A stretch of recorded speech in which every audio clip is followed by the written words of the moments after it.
여러분, 주변에 보면 해외여행을 하루가 멀다 하고 가고 명품 소비를 하는 사람들, 그 욜로족들이 있습니다.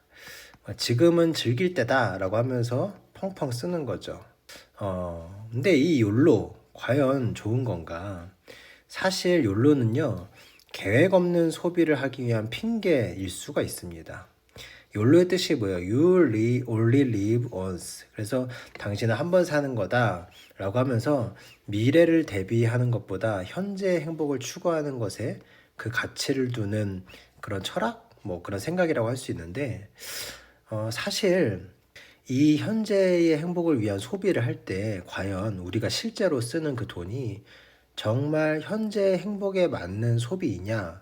라는 것에 대해 사실 의문을 가질 수 있습니다. 우리가 욜로족이라고 해서 현재의 행복을 추구한다고 해서 유행하는 고가의 옷을 산다고 해봅시다.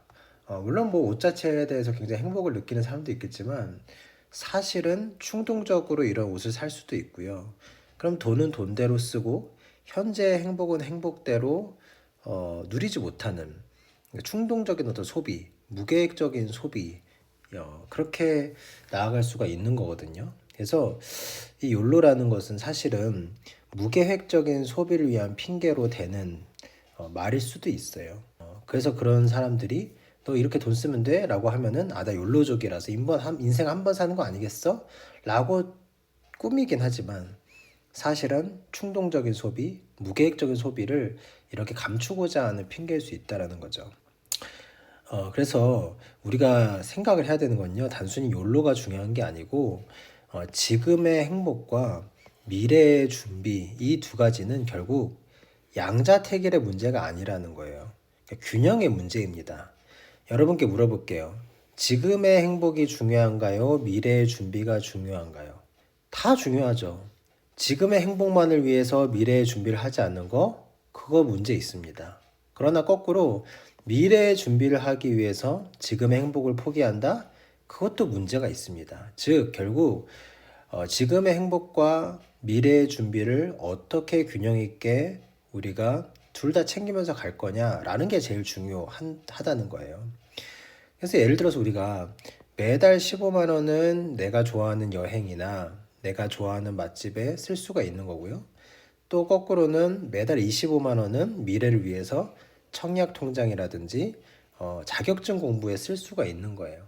그러니까 굳이 우리가 어느 한쪽만 택하지 않더라도 현재를 위한 행복과 미래의 준비를 위한 소비를 같이 병행할 수가 있다는 거죠. 근데 이것을 마치 병행할 수 없는 것처럼 우리가 극단적으로 생각하는 것은 궁극적으로 우리의 행복과 맞닿은 선택이라고 볼 수가 없는 겁니다. 그리고 중요한 건요, 우리가 이제 현재가 있고 미래가 있잖아요. 근데 확실한 팩트는 뭐냐면 우리가 경제 생활을 할 수 있는데 쓸 수 있는 에너지의 양은 점점 줄어들게 돼 있어요. 일단 우리의 체력이 감소하게 되고요. 우리 어떤 정신적 에너지도 사실은 점점 노쇠해질 가능성이 높아집니다. 그렇다면 우리가 미래를 위해서 현재에 준비를 해야 되는 것은 너무나 당연한 문제예요. 우리가 현재든 미래든 똑같은 수준의 에너지와 똑같은 조건의 어떤 힘을 가지고 있다면 문제가 없겠지만, 그러나 그렇지 않은 것이 현실이지 않겠습니까? 근데 이제 이렇게 얘기하면 또 이런 생각을 하실 수가 있어요. 아니, 그래, 좋아. 현재와 미래 둘 다 중요하다는 거 알겠어. 근데 그러면 도대체 어느 정도를 미래를 위해서 투자하고 어느 정도를 나의 현재를 위해서 쓸 수 있는 거야? 뭐 이런 생각을 하실 수가 있어요. 근데 사실 우리가 생각해 보면 제일 좋은 거는 현재에 적은 돈을 쓰면서도 행복을 누릴 수 있는 게 제일 좋고, 그래서 많은 돈을 미래에 저축을 할 수 있는 거, 대비를 할 수 있는 게 제일 좋지 않겠습니까? 근데 문제는 이제 그 현재에 돈을 좀 쓰고 싶다라는 데 그 문제가 있는데, 그럼 어떻게 하면 되느냐? 결국 현재의 소비를 균형 있게 하려면 행복한 소비에 기준을 세우는 것이 꼭 필요합니다. 과연 행복한 소비는 돈을 많이 쓰는 소비일까요? 그렇지 않습니다. 행복한 소비의 기준을 세우는 건 여러 가지 방법이 있겠지만, 저는 이렇게 하고 싶어요. 좋은 행복한 소비는 여운이 남는 소비다. 그리고 행복하지 않은 소비는 후회가 되는 소비다. 저의 예를 한번 들어볼게요. 저는 아이패드를 산 게 참 지금도 잘했다고 생각합니다. 왜냐하면 저는 아이패드로 독서도 하고요, 큐티도 하고요, 또 이렇게 콘텐츠도 편하게 찍습니다.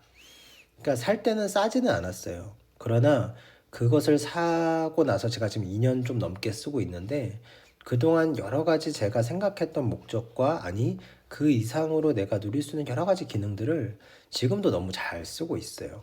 그래서 굉장히 만족스러운 여운이 남는 소비입니다.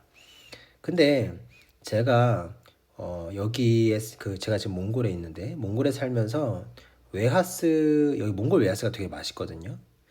근데 이런 것들을 제가 사서 가끔 먹을 때가 있어요. 달고 맛있으니까. 근데 사실 먹고 나서는 좀 후회가 됩니다. 이 단 것들이 혈당에도 안 좋고 또 살도 찌고 이게 자극적이잖아요. 그래서 당장 쓰고 먹을 때는 좋은데 그러고 나서는 되게 후회가 남습니다. 우리가 행복한 소비의 기준이 뭐로 할까? 결국에는 쓰고 난 이후에 나에게 행복한 여운이 남느냐, 아니면 후회가 남느냐, 요 기준으로 우리가 행복한 소비를 구별할 수 있을 것 같아요.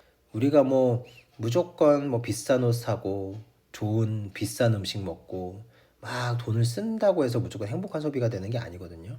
적은 돈을 쓰더라도 그것이 나에게 행복한 여운이 남느냐, 작은 돈을 그 아무리 큰 돈을 쓰더라도 그게 후회가 남는 소비냐, 그게 가장 핵심이라는 생각이 들어요. 여러분, 그래서 미래는 사실은 곧 다가올 현재입니다. 자꾸 욜로욜로 하지 마시고 현재의 나도 중요하지만 미래의 나도 되게 소중한 거 아니겠어요?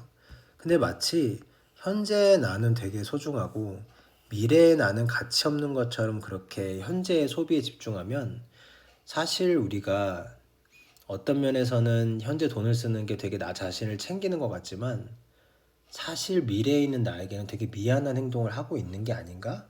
라는 질문을 던지고 싶어요. 그래서 현재의 나와 미래의 나 모두 소중히 여겨주실 줄 아는 그런 여러분들이 되면 어떨까? 질문을 던져봅니다.